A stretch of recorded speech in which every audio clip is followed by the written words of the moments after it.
സീലിങ്ങിനെ പറ്റി സംസാരിക്കാം. ഓക്കെ, നമുക്ക് സീലിങ്ങിന് നമുക്ക് 2 ഓപ്ഷൻസ് ഉണ്ട്. നമുക്ക് വേണമെങ്കിൽ ഓപ്പൺ സീലിംഗ് ആയിട്ട് എന്നാൽ കോൺക്രീറ്റിൽ നിന്ന് ചെയ്യാൻ പറ്റും, അല്ലെങ്കിൽ നമുക്ക് ഫോൾ സീലിംഗ് യൂസ് ചെയ്യാൻ പറ്റും. ഫോൾ സീലിംഗ് നമുക്ക് പലതരം ഐറ്റംസ് ഉണ്ട്. നമുക്ക് ജിപ്സം ഉണ്ട്, നമുക്ക് PVC സീലിംഗ് ഉണ്ട്, പിന്നെ അതിൻ്റെ ഒരു വേറെ വേരിയൻസും ഉണ്ട്. ഫോർ എക്സാമ്പിൾ TKT പാനൽ അല്ലെങ്കിൽ വോക്സ്. ഇപ്പോൾ വോക്സിന് മുമ്പ് മാർക്കറ്റിൽ അവൈലബിൾ ആയിട്ടുള്ളത് ഏത് സീലിംഗ് ആയിരുന്നു?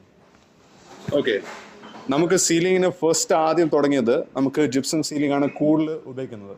ജിപ്സം സീലിംഗ് നമുക്ക് MR ബോർഡ് ഉണ്ട്, മോയ്സ്ചർ റെസിസ്റ്റന്റ് അല്ലെങ്കിൽ ഫയർ റെസിസ്റ്റന്റ് ഉണ്ട്. അപ്പോൾ ഇതുപോലെ വേറെ ഗ്രേഡും ഉണ്ട്, വേറെ ബ്രാൻഡ്സും ഉണ്ട്. നമുക്കിപ്പം ഫോർ എക്സാമ്പിൾ കുറച്ച് കസ്റ്റമേഴ്സ് കുറച്ച് എസ്തറ്റിക്സ് വേണം, ഒരു വുഡ് ഫിനിഷ്. അപ്പോൾ ഇത് നമുക്ക് ജിപ്സം സീലിങ്ങിനകത്ത് കിട്ടത്തില്ല. അപ്പോൾ നമുക്ക് ഒരു ഓപ്ഷൻ ചെയ്യാൻ പറ്റുന്നത് ജിപ്സം സീലിംഗ് ഫിറ്റ് ചെയ്തിട്ട് നമുക്ക് പെയിൻറ്റ് ചെയ്യാൻ പറ്റും വുഡ് ഫിനിഷിൽ, അല്ലെങ്കിൽ നമുക്ക് അത് ഓൾട്ടർനേറ്റീവ് ആയിട്ട് PVC സീലിംഗ് ഫിറ്റ് ചെയ്യാം. PVC സീലിങ്ങിനും വുഡ് ഫിനിഷ് കിട്ടും, ഒരു ഡിസൈനർ സീലിംഗ് ആണ് ഇത്. പക്ഷേ ഇതിൻ്റെ വിഷയം ഡ്യൂറബിലിറ്റി കുറച്ച് കുറവാണ്. അപ്പം ചില കസ്റ്റമേഴ്സ് ഇപ്പം ചോദിക്കും, ഓക്കെ കുറച്ച് ഡ്യൂറബിലിറ്റി ഉള്ള പ്രൊഡക്ട്സ് വേണമെന്ന്. അപ്പോൾ നമുക്ക് യൂസ് ചെയ്യാൻ പറ്റുന്ന ഇത് വോക്ക് സീലിംഗ് ആണ്. ഇപ്പോൾ ഒരുപാട് കസ്റ്റമേഴ്സ് ഇപ്പോൾ വോക്ക് സീലിങ്ങിനെ പറ്റി സംസാരിക്കുന്നുണ്ട്. വോക്ക് സീലിംഗ് ഒരു ഡിസൈനർ സീലിംഗ് ആണ്, എസ്തറ്റിക്, ഒരു യൂറോപ്യൻ വുഡ് ഫിനിഷ് ആണ് വരുന്നത്. എന്തൊക്കെയാണ് ഈ വോക്ക് സീലിംഗിന്റെ അഡ്വാൻറ്റേജസ് ഓവർ ജിപ്സവും PVC സീലിംഗും? അത് പലതരം അഡ്വാൻറ്റേജസും ഡിസ്അഡ്വാൻറ്റേജസും ഉണ്ട്. ഫോർ എക്സാമ്പിൾ കുറച്ച് അഡ്വാൻറ്റേജസിനെ പറ്റി പറയാം. ഇത് ആക്ച്വലി ഈസി ടു ഇൻസ്റ്റാൾ ആണ്. ഇത് നമുക്കൊരു പ്രൊഫൈൽ ഇട്ട് നമുക്കിത് ഫിറ്റ് ചെയ്യാൻ പറ്റുന്ന ഒരു എസ്തറ്റിക് ഉള്ള വുഡ് ഫിനിഷ് ഉള്ള സീലിംഗ് ആണിത്. പക്ഷേ കോസ്റ്റ് എഫക്റ്റീവ് ആണ്. പക്ഷേ ഇതിൻ്റെ ഇഷ്യൂസ് പറയുമ്പോൾ ഇത് ഫയർ റെസിസ്റ്റൻ്റ് അല്ല. നമ്മൾ ഈ ഫയർ റെസിസ്റ്റൻറ്റ് ജിപ്സം ബോർഡ് പോലെ വോക്ക് സീലിംഗ് ഫയറിന് ബന്ധപ്പെട്ട അത് ഡാമേജ് ആവും, അതൊരു വിഷയമാണ്. ഓക്കെ, അതല്ലാതെ നമുക്കിത് ലൈറ്റ് വെയിറ്റ് ആണ്. അപ്പോൾ നമ്മളുടെ ലേബർ ചാർജും അവിടേക്ക് നമുക്ക് മുതലാൻ പറ്റും. ലൈറ്റ് വെയിറ്റും ഒരു വുഡ് ഫിനിഷ് നല്ല കിട്ടാൻ പറ്റും. അത് വെർസറ്റിലിറ്റി ഉണ്ട് ഇതിന്.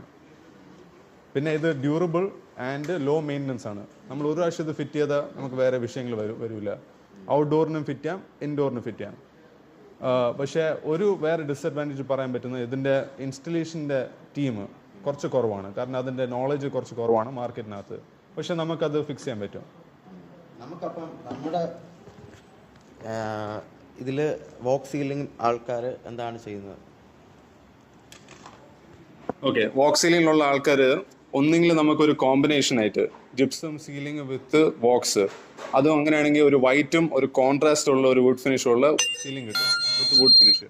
അപ്പോൾ നമുക്ക് കുറച്ച് സ്റ്റാൻഡ് ഔട്ട് ചെയ്യാൻ പറ്റും. നമ്മൾ ഫോർ എക്സാമ്പിൾ ഒരു വീട് പണി ചെയ്തിട്ട് വിൽക്കുവാണെങ്കിൽ ഒരു കസ്റ്റമർ നല്ല ഒരു എസ്തറ്റിക് ഫീൽ കിട്ടും, ഒരു യുണീക്കാണ്.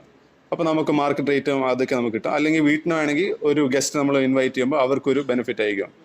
പക്ഷേ സ്ക്വയർ ഫീറ്റ് റേറ്റ് ഇതിന് വരുന്നത് നോർമലി ഒരു 165 റുപ്പീസാണ് പെർ സ്ക്വയർ ഫീറ്റ്. ഇത് ചെയ്യാൻ പറ്റും നമുക്ക് 165 റുപ്പീസ് പെർ സ്ക്വയർ ഫീറ്റ്.